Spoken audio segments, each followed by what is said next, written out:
तेलंगाना हज कमेटी के चेयरमैन मोहम्मद सलीम ने हज हाउस में डिस्ट्रिक्ट हज सोसाइटी के कायदीन और खादिमुल हुज्जाज के साथ एक इजलास मुनक्किद किया। इजलास में एग्जीक्यूटिव ऑफिसर बी शफीउल्लाह और असिस्टेंट ऑफिसर सैयद इरफान व दीगर ने शिरकत की। इस मौके पर मोहम्मद सलीम ने हज कमेटी की जानिब से मुनक्किद किए जाने वाले तरबियती कैंप में शिरकत करने खादिमुल हुज्जाज को मशवरा दिया ताकि हाजियों की खिदमत में आसानी हो सके।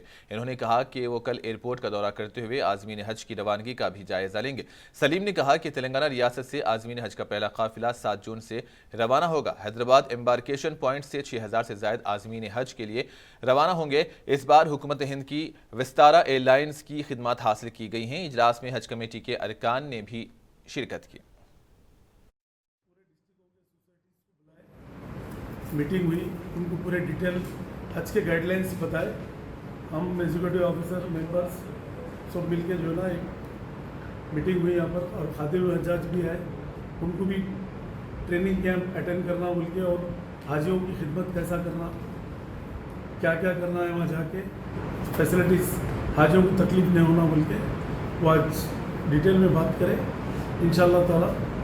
और कल एयरपोर्ट की विज़िट है हमारी सुबह में 11 बजे, और परसों 11 तारीख को टेंडर है, और सुबह में हेल्थ डिपार्टमेंट को भी बुलाए, मीटिंग है 11 तारीख के दिन सुबह में, और दोपहर में टेंडर्स है।